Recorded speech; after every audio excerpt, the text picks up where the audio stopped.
আমরা তো চাই না যে আমাদের আবার কোটা দাও। আমরা কি তামাশা করতে জীবন দিতে নামছিলাম?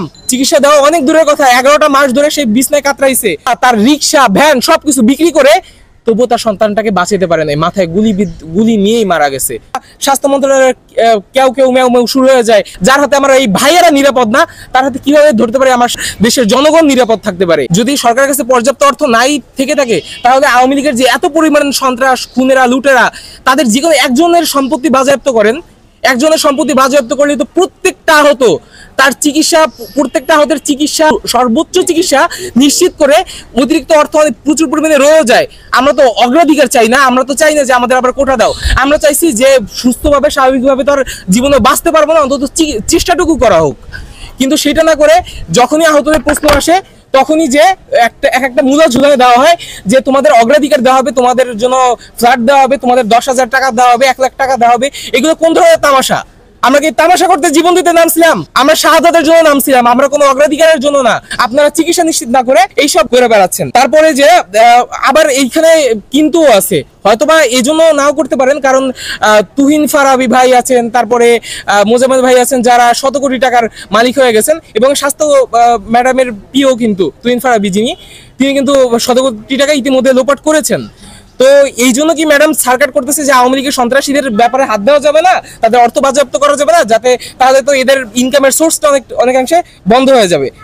আর অন্যদিকে মরে আমার ইমরান ভাই ময়মনসিংহের, যে 11টা মাস ধরে চিকিৎসার অভাবে ধুকতে এমনকি শেষমেশ সে যখন ইন্তেকাল করেছেন তখন তার নামটা পর্যন্ত এনলিস্ট করা হয়নি। চিকিৎসা তো অনেক দূরের কথা, চিকিৎসা দেওয়া অনেক দূরের কথা, 11টা মাস ধরে সেই বিছনায় কাতরাইছে, পরিপূর্ণ চিকিৎসা পায় নাই।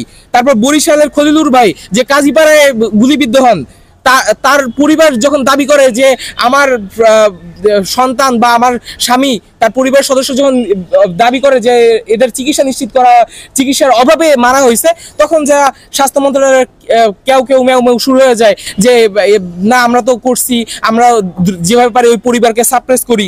তারপরে হলো হাফিজ মোহাম্মদ হাসান ভাই, যার জানাজা এই কেন্দ্রীয় শহীদ মিনারে হয়েছে, তাকে মাসের পর মাস চট্টগ্রাম মেডিকেল কলেজে ফেলে রাখা হয়েছে।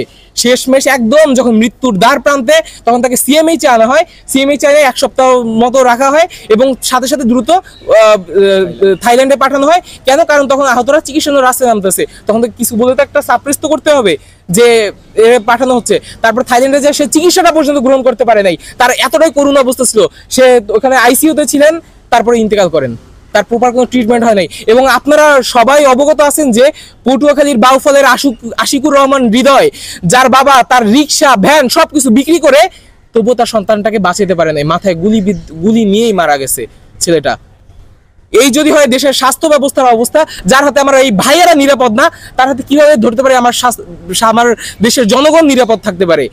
আমাদের আমি যেহেতু খুলনার আহ্বায়ক, আমি দেখছি আমার খুলনায় আহতরা যারা আছে তাদের অনেকেই বলা হয় যে দেখছো না ওই হাসান মারা গেছে দেশের বাইরে চিকিৎসা নিয়ে, তো দেশের বাইরে গেলে মানুষ মারা যায়, তো তাকে চিকিৎসা দেওয়া হয় নাই এখন পর্যন্ত। তার ভিতরে আতঙ্ক ঢুকায় দেওয়া হচ্ছে। পাইকগাছায় সেই চাচা, যে চাচা এখন পর্যন্ত গুলি বহন করতেছেন এবং তাকে ভয় দেখানো হচ্ছে, মৃত্যুর ভয়, যে দেশে বাইরে গেলে তার মৃত্যু হয়ে যাবে। সে কিন্তু একজন রেফারেল লেটার প্রাপ্ত একজন জুলাই যোদ্ধা।